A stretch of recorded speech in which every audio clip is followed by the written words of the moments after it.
At sino na namang mangmang ang nakapag-isip ng prayer rally para dito kay Vice President and DepEd Secretary Sara Duterte. Tapos invited pa po ang kanyang ama na si former President Rodrigo Roa Duterte na unang-una sa lahat minura ang Diyos. Minura ang Santo Papa, minura ang simbahan, at niyayaya pa ang kanyang mga supporters na magsama-sama raw ho sa impyerno dahil hindi naman daw sila matatanggap sa langit. Ano yan? Prayer meeting? Prayer rally ng mga Hudas? Ako'y nagtatanong lamang, sinong nakaisip ng tukmol? Hindi guys, seryoso. Ngayon guys, ito gaganapin sa kanila sa Davao, kay Pangulong PBBM sa Quirino Grandstand. So, sino nga yung nakaisip ng concept na yun? Guys paalala ko lang sa inyo. Paalala ko lang sa inyo kung paano minura ni former President Rodrigo Roa Duterte ang Panginoon. Prayer rally, prayer rally. Sumasampalataya sa Diyos, naniniwala sa Diyos. Yun dapat yung ibig sabihin ng prayer rally. Kaso mukhang magiging iba yung meaning ng prayer rally pag invited si Digong. Kasi si Digong, unang-una sa lahat, minura niya nga ang Diyos. To, panoodin nyo tong video na to. Who is this stupid God? Stupido talaga itong kung ganun. You created something perfect and then you think of an event that would tempt and destroy the quality of your work. Sa kanyang speech sa pagbubukas ng 2018 National ICT Summit, sinabi ng Pangulo na malungkot daw ang Diyos kaya nilikha niya ang mundo. Pero bakit daw gagawa ang Diyos ng isang bagay na perpekto at pagkatapos ay hahanap siya mismo ng pagkakataon para sirain ito? May pinuna rin ang Pangulo tungkol sa turo ng simbahan. Hindi rin daw niya matanggap kung bakit may original sin ang lahat kahit sanggol pa lang. Very stupid proposition. Ano kasalanan? Original sin, tapos i-baptize ka. Basain pa yung ulo mo ng tubig. Wala yung pare. Naniniwala raw siya sa isang universal mind. Pero I believe there is a universal mind. But to what extent is the influence of that? I have this faith and abiding thing about. Pero yung religion, maniwala kayo niya. Oh, see? Prayer rally meeting. No, prayer rally. Tapos meron silang inaasahang humigit kumulang 50,000 na katao ang dadalo.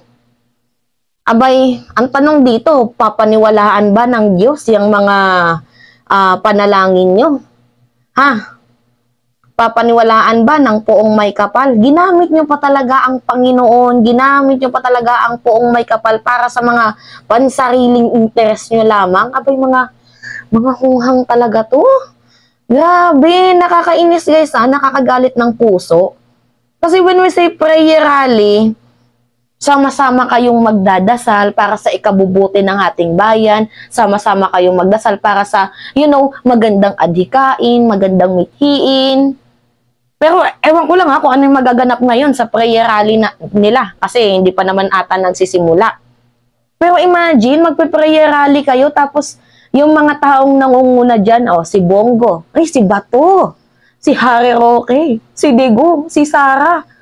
Yan yung mga taong, maliban na lang kay Harry Roque, yan yung mga taong number 1 sa listahan ng International Criminal Court. Mga number 1 person of interest na may kasalanan sa pagtegi ng humigit kumulang 30,000 people. Prayer rally meeting. Okay. Nagbabago na din pala guys ang ibig sabihin ng prayer habang tumatagal ang panahon.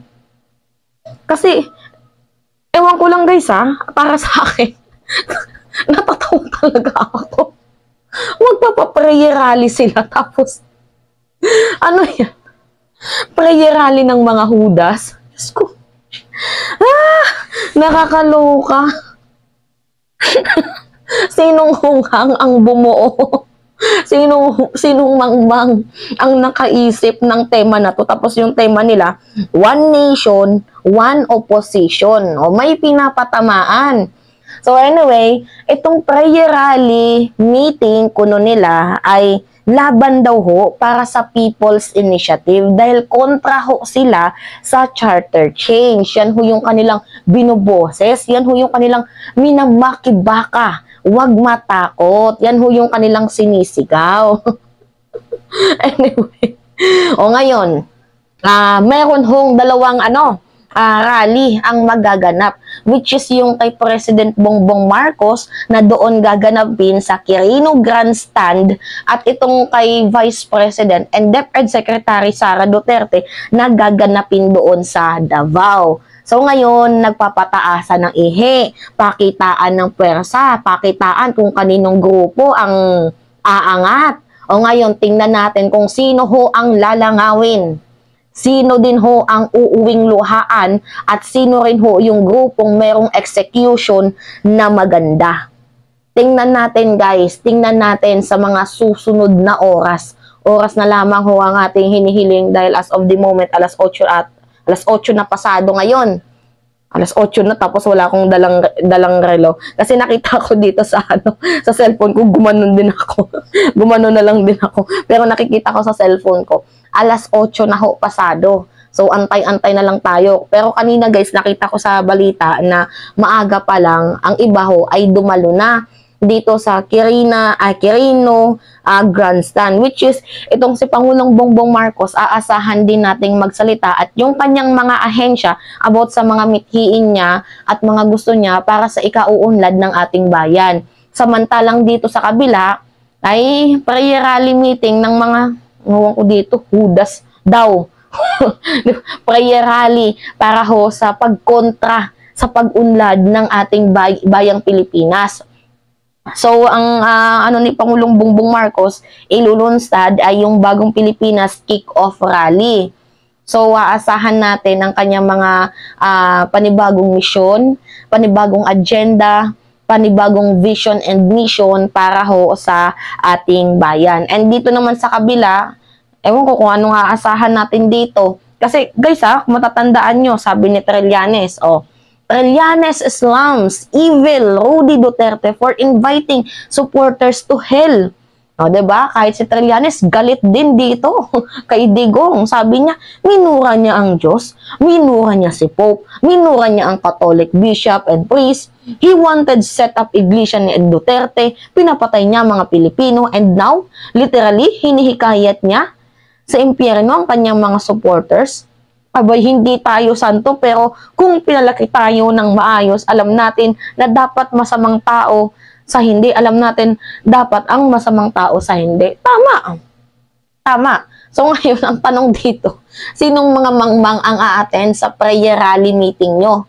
By the way, dito kay President Bongbong Marcos, ngayon, humigit kumulang 200,000 ang aasahan nating dadalo. Pero si Mima Alicia ay hindi po makakadalo dahil nandito po ako sa aming probinsya.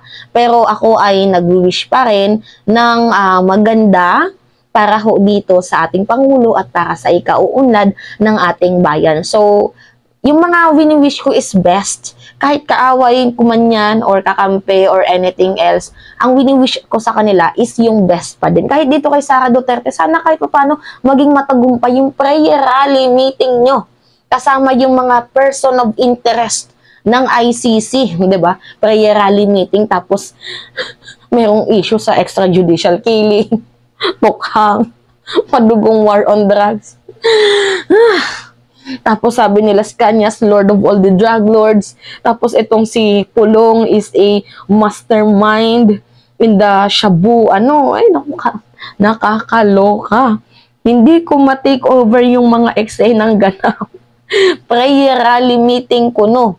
Anyway, makikita na lang natin yan mamaya guys kung ano yung magiging resulta at kung ano yung magiging kinalabasan ng eksenang ganap ng dalawang grupong nagpapataasan ng ihi. So ano kaya yung mga adhikain nila at mga gusto nila para sa ating bayan. So malayo pa nga yung election pero Nagpaparamdam na itong si Vice Presidente Sara Duterte. Bakit hindi kaya sumabay ka na lang dito sa Bagong Pilipinas kick-off rally ni President Bongbong Marcos? Dahil di ba naging part ka din ng Bagong Pilipinas. Sabi mo pa nga, trust, friendships, commitment, continue developing, positive change for the country.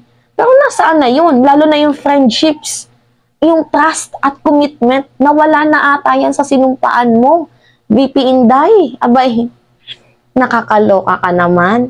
Nakakaiyak guys dahil ang grupong inaasahan nating magpapaunlad ng ating bayan, abay si President Bongbong Marcos na lang ang kumikilos mag-isa. Tila baga nawalan na siya ng Vice Presidente or parang pinakaasawa na maglilig dito sa ating bayan. Anyway, it's me again guys, si Mima Alicia nyo at nagbabalik ulit para sa ating panibagong video. Ingat po kayo mga kababayan.